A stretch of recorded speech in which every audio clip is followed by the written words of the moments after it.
पहले सवाल में आपसे कह रहा है एक वस्तु का क्रय मूल्य 500 दिया हुआ है और उसे वह 600 में बेच देता है। सवाल में आपसे कह रहा है लाभ और लाभ प्रतिशत ज्ञात कीजिए। सबसे पहले लाभ की बात करता है तो लाभ के लिए मैंने आपको कल वीडियो में बताया था, आपको विक्रय मूल्य पता होना चाहिए माइनस क्रय मूल्य, और प्रतिशत लाभ के लिए एक आपका सूत्र होता है।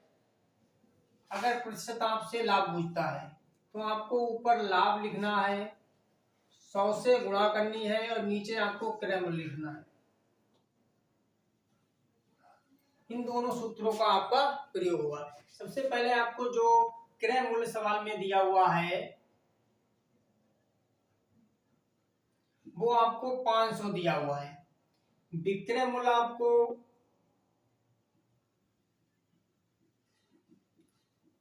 600 दिया हुआ है।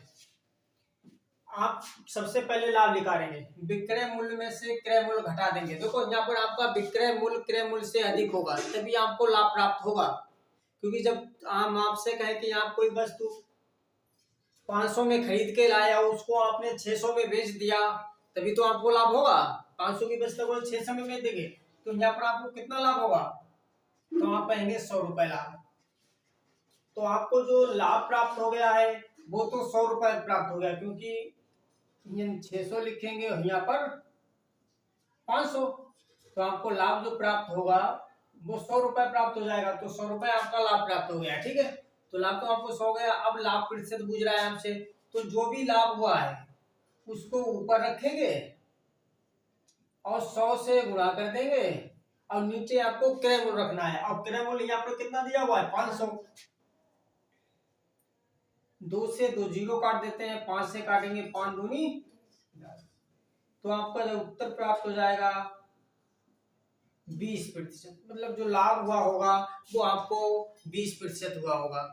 देखो इस सवाल में आपको दिया हुआ है क्रय मूल्य 400 दिया हुआ है, विक्रय मूल्य आपको 650 दिया हुआ है। आप क्या करेंगे, आपसे लाभ प्रतिशत पूछ रहा है और लाभ प्रतिशत अगर आप निकालते हैं तो आपको एक सूत्र की जरूरत पड़ती है, लाभ गुणा 100 और बटे में क्रय मूल्य।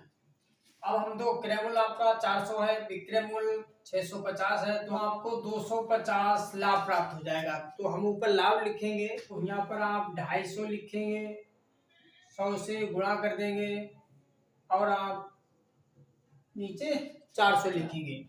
2 से 2 जीरो काट दें, 4 से इसे भाग देंगे, 4 छंग 24, यहाँ पर बचा 1, 10 हो जाएंगे, 4 दूनी 8, 2 बचे हैं, पॉइंट लगाएंगे, 4 पंजे 20। जो लाभ प्रतिशत होगा वो 62.5% हो जाएगा। ये इसका उत्तर हो जाएगा। अब आपसे अगर इस प्रकार का कोई भी प्रश्न आता है तो उस सवाल को आप आसानी के साथ लगा सकते हैं। देखो तो इस सवाल में आपसे हानि प्रतिशत पूछ रहा है, तो हानि प्रतिशत के लिए सबसे पहले आपको मैंने बताया था, अगर आपको हानि निकालनी है तो हानि के लिए आपको क्या क्या पता होना चाहिए, क्रय मूल्य माइनस विक्रय मूल्य। अब फिर आपसे हानि प्रतिशत पूछ रहा है तो हानि प्रतिशत बराबर मैंने आपको कल सूत्र बताया था, ऊपर आप हानि लिखेंगे, 100 से गुणा कर देंगे और नीचे आपको क्रय मूल्य रखना है, बस आपको उत्तर प्राप्त हो जाएगा। अब यहाँ पर आपको जो क्रय मूल्य है 500 है, विक्रय मूल्य आपको 400 दिया हुआ है, 100 रुपए का क्या हुआ है, घाटा हुआ है। भाई आप खरीद कर ज्यादा में लाए होंगे और आपने कम में बेच दिया होगा तो आपको हानि होगी। ये हानि आपको 100 रुपए की, मतलब जो हानि हम यहाँ पर निकालेंगे वो आपको 100 रुपए प्राप्त हो जाएगी। अब हानि प्रतिशत ज्ञात करने के लिए आपको हानि पता होनी चाहिए। अब जैसे ही हानि है तो हानि आपको 100 रुपए की हुई है, 100 से आप गुणा कर देंगे और बटे में 500, क्योंकि क्रय मूल्य आपको यहाँ 500 दिया हुआ है। 2 से 2 जीरो काट दें, 5 दूनी कितने प्रतिशत की हानि हुई होगी, 20%।